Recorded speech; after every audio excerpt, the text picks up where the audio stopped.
Hello നമസ്കാരം, രഞ്ജിത്ത്. കേരളത്തിലെ യുവാക്കൾക്ക് ചെയ്യാൻ സാധിക്കുന്ന 3 കിടിലൻ ബിസിനസ് ഐഡിയാസുമായിട്ടാണ് ഞാൻ ഇന്ന് വന്നിരിക്കുന്നത്.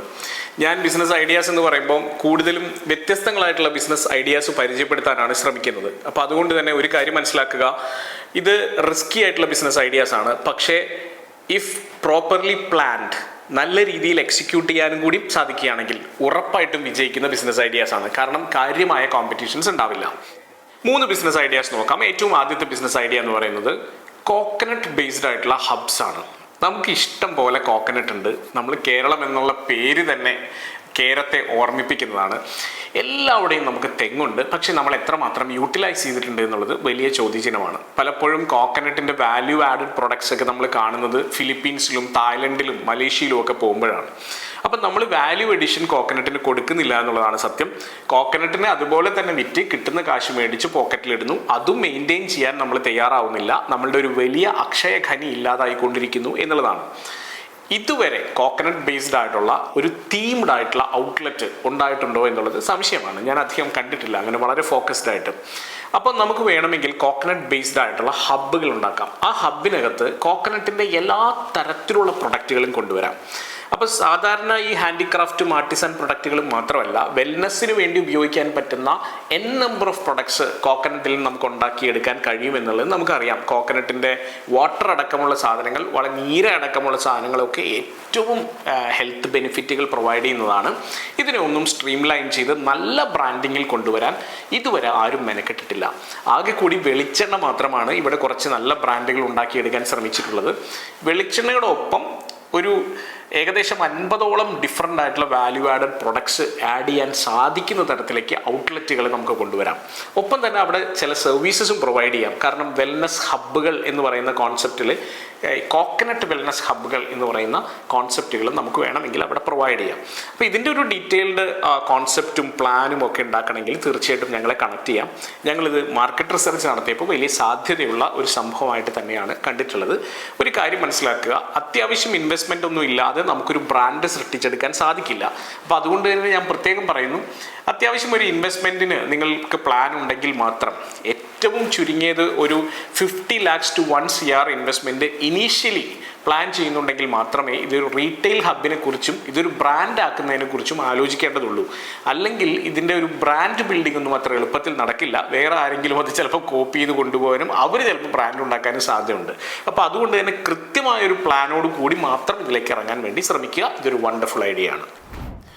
രണ്ടാമത്തേത് ഇൻട്രസ്റ്റിംഗ് ആയിട്ടുള്ള കോ വർക്കിംഗ് സ്പേസസ് ഉണ്ടാക്കുക എന്നുള്ളതാണ്. ഇപ്പോൾ ഇൻട്രസ്റ്റിംഗ് സ്പേസസ് എന്ന് പറയുമ്പോൾ ഒരു എക്സാമ്പിൾ പറയുകയാണെങ്കിൽ, വേണമെങ്കിൽ നമുക്ക് ഹൗസ് ബോട്ടിൽ ഉണ്ടാക്കാം, ടൂറിസ്റ്റ് സ്പോട്ടുകൾ ഉണ്ടാക്കാം, അല്ലെങ്കിൽ ട്രാവലിംഗ് സ്പേസുകൾ ഉണ്ടാക്കാം. അപ്പോൾ ഇത്തരത്തിൽ കോ വർക്കിങ്ങിന് വേണ്ടി ഇന്നത്തെ കാലത്ത് ഏതെങ്കിലും ഒരു സ്ഥലത്ത് തന്നെ സ്ഥിരമായിട്ടിരുന്ന് വർക്ക് ചെയ്യുക എന്നുള്ളതൊക്കെ പുതിയ ജനറേഷനിലെ കുട്ടികൾക്ക് വലിയ താല്പര്യമുള്ള കാര്യമൊന്നുമല്ല. അപ്പോൾ അതുകൊണ്ട് തന്നെ അവരെ അട്രാക്റ്റ് ചെയ്യണമെങ്കിൽ ചിലപ്പോൾ നിങ്ങളുടെ ഓഫീസ് ഇന്ന് ഇവിടെ ആയിരിക്കാം, നാളെ വേറൊരു സ്ഥലത്തായിരിക്കാം, മറ്റൊരു ദിവസം വേറൊരു സ്ഥലത്തായിരിക്കാം, പല റിസോർട്ടുകളിലായിരിക്കാം. എന്തൊരു എക്സൈറ്റിംഗ് ആയിരിക്കും, ഒന്ന് ആലോചിച്ച് നോക്കൂ. അപ്പോൾ അത്തരത്തിൽ ഒരു കോൺസെപ്റ്റ് വർക്ക് ചെയ്യാൻ നിങ്ങൾക്ക് സാധിക്കുന്നുണ്ടെങ്കിൽ ഡെഫിനറ്റ്ലി വലിയൊരു സാധ്യതയാണ്. അപ്പോൾ മൂവബിൾ ആയിട്ടുള്ള കോ വർക്കിംഗ് സ്പേസസ്, അല്ലെങ്കിൽ ഇപ്പോൾ ഹൗസ് ബോട്ടിലുള്ള കോ വർക്കിംഗ് സ്പേസസ് ഒന്ന് ആലോചിച്ച് നോക്കൂ. അപ്പോൾ പലതരത്തിൽ കേരളത്തിലുള്ള ഭൂപ്രകൃതിയൊക്കെ എക്സ്പ്ലോർ ചെയ്തുകൊണ്ട് ഡിഫറെൻ്റ് ആയിട്ടുള്ള കോ വർക്കിംഗ് സ്പേസസിൻ്റെ നെറ്റ്വർക്ക് നിങ്ങൾക്ക് ഉണ്ടാക്കിയെടുക്കാൻ സാധിക്കുകയാണെങ്കിൽ that's gonna work out. അപ്പോൾ അതൊരു ഇന്നോവേറ്റീവ് ഐഡിയ ആണ്. ഒറ്റയടിക്ക് ഒരുപാടൊന്നും വരുമെന്നല്ല ഞാൻ പറയുന്നത്, എങ്കിൽ പോലും അതൊരു വലിയ സാധ്യതയാണ്. ഇത്തരത്തിൽ കോൺസെപ്റ്റുള്ള ആളുകൾ നമ്മുടെ ഇടയിൽ കൂടി വരുന്നുണ്ട്. അപ്പോൾ അതുകൊണ്ട് തന്നെ അവർക്ക് എൻജോയ് ചെയ്യാൻ പറ്റുന്ന, അവർക്ക് റിലേറ്റ് ചെയ്യാൻ പറ്റുന്ന ഒരു കോൺസെപ്റ്റ് ആയിരിക്കും ഇത് എന്നുള്ളത് ഞാൻ ഉറപ്പ് തരുന്നു. അടുത്ത പോയിന്റ്, കേരളത്തിൽ ഏറ്റവും കൂടുതലുള്ളൊരു കാര്യമാണ് സ്പൈസ് ഫാമിംഗ്. പ്രത്യേകിച്ചും ഇടുക്കി ഭാഗത്തേക്കൊക്കെ പോയി കഴിഞ്ഞാൽ, ഇടുക്കിയിലും വയനാട്ടിലും ഒക്കെ പോയി കഴിഞ്ഞാൽ സ്പൈസ് ഫാമിംഗ് ഒരുപാടുണ്ട്. അത് ഏലമാണെങ്കിലും കാപ്പിയാണെങ്കിലും ഒക്കെ ഒരുപാട് കൃഷി ചെയ്യപ്പെടുന്നുണ്ട്. അപ്പോൾ ഇത്തരത്തിലുള്ള സ്പൈസുകൾ, അല്ലെങ്കിൽ ഈവൻ ക്യാഷ് ക്രോപ്പുകൾ, ഇത്തരത്തിലുള്ള സാധനങ്ങളെ കൃത്യമായിട്ടുള്ള ടെക്നോളജി ഉപയോഗിച്ചുകൊണ്ട് മോണിറ്റർ ചെയ്യുകയും അതിനെ മാനേജ് ചെയ്യുകയും ചെയ്യുക എന്നുള്ളതാണ്. ഇപ്പോൾ വലിയ കമ്പനികളൊക്കെ ടെക്നോളജി അതിനകത്ത് ഉപയോഗിച്ച് കഴിഞ്ഞു. ആർട്ടിഫിഷ്യൽ ഇൻ്റലിജൻസും സെൻസേഴ്സും അതുപോലെ തന്നെ കൃത്യമായി ഡ്രോണുകൾ ഉപയോഗിക്കുകയും അതിൻ്റെ മോണിറ്ററിംഗ് ഉപയോഗിക്കുകയും സോയിൽ ടെസ്റ്റിങ്ങിന് വേണ്ടി ടെക്നോളജി ഉപയോഗിക്കുകയും ഒക്കെ ചെയ്യുന്നുണ്ട്. അപ്പോൾ നമുക്ക് പലതരത്തിലുള്ള സോഫ്റ്റ്വെയറുകൾ ഉപയോഗിച്ചുകൊണ്ട് നമുക്ക് ഈവൻ കൊച്ചിയിലിരുന്നു കൊണ്ട് ഇടുക്കിയിലുള്ള ഏതെങ്കിലും ഒരു ഫാമിൻ്റെ കംപ്ലീറ്റ് ആയിട്ടുള്ള സ്റ്റാറ്റിസ്റ്റിക്സ് എടുക്കുകയും അതിനെ മോണിറ്റർ ചെയ്യുകയും അതിനെ വ്യൂ ചെയ്യുകയും ഒക്കെ ചെയ്യാൻ പറ്റുന്ന സാങ്കേതിക വിദ്യകൾ ഇന്ന് അവൈലബിൾ ആണ്. അത്തരത്തിലുള്ള സാങ്കേതിക വിദ്യകൾ പ്രൊവൈഡ് ചെയ്യുകയും അതിനെ മാനേജ് ചെയ്ത് കൊടുക്കുകയും ചെയ്യുന്ന കമ്പനികൾക്ക് വലിയ സാധ്യതയാണ് അടുത്ത ഒരു 10 വർഷത്തിൽ വരാൻ പോകുന്നത്. ഒരു സംശയം വേണ്ട. കാരണം ഓർഗനൈസ്ഡ് ഫാമിംഗ് എന്ന് പറയുന്ന കോൺസെപ്റ്റിലേക്ക് പതിയെ പതിയെ ആളുകൾ നീങ്ങി തുടങ്ങി. ഇപ്പോൾ നമ്മുടെ നെൽ കർഷകരുടെ കാര്യം എടുക്കാം. കേരളത്തിലെ നെൽ കർഷകർ വലിയ പ്രശ്നത്തിലേക്ക് പോകുന്നു. നെൽകൃഷി എന്ന് പറയുന്ന കോൺസെപ്റ്റ് തന്നെ വേണ്ടെന്ന് വെച്ച് പുതിയ ജനറേഷൻ ഒന്നും ഇതിലേക്ക് വരുന്നില്ല. പഴയ ജനറേഷനൊക്കെ അത് വിറ്റഴിക്കാൻ വേണ്ടി തീരുമാനിച്ചിരിക്കുകയാണ്. അപ്പോൾ എന്ത് ചെയ്യും? അപ്പോൾ ഓട്ടോമാറ്റിക്കലി വലിയ രീതിയിൽ ഇതും ഒറ്റയടിക്ക് മാനേജ് ചെയ്യാൻ പറ്റുന്ന കമ്പനികൾ ഇത് ഏറ്റെടുക്കേണ്ടി വരും. അങ്ങനെ വരുന്ന സമയത്ത് ഇതിന് ടെക്നോളജി അത്യന്താപേക്ഷിതമാകും. അത്തരത്തിലുള്ള ടെക്നോളജി ബേസ്ഡ് ആയിട്ടുള്ള കമ്പനീസിന് ആവശ്യമുണ്ട്. തീർച്ചയായിട്ടും ചെറുപ്പക്കാർക്ക് വെഞ്ചർ ചെയ്യാൻ പറ്റുന്ന വണ്ടർഫുൾ ആയിട്ടുള്ള ഒരു ഓപ്പർച്യൂണിറ്റി കൂടിയാണത്. തീർച്ചയായിട്ടും അപ്പോൾ ടെക് ഫാമിംഗ് എന്ന് പറയുന്ന കോൺസെപ്റ്റിലും നിങ്ങൾക്ക് ഫോക്കസ് ചെയ്യാവുന്നതാണ്.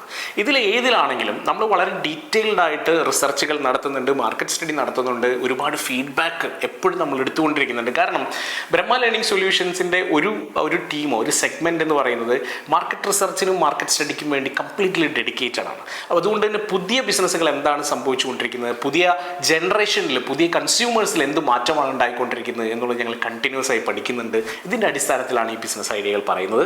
തീർച്ചയായിട്ടും നിങ്ങൾക്ക് ഉപകാരപ്രദമാകും എന്ന് ഞാൻ പ്രതീക്ഷിക്കുന്നു. നിങ്ങൾക്കൊരു സ്പാർക്ക് കിട്ടുന്നുണ്ടെങ്കിൽ നിങ്ങൾക്ക് തുടങ്ങാം. ഇനിയിപ്പോൾ നിങ്ങൾക്കൊരു പ്ലാൻ വേണമെന്നുണ്ടെങ്കിൽ ഞങ്ങളെ കൺസൾട്ട് ചെയ്യാം. Thank you so much. ഇനിയും കാണാം.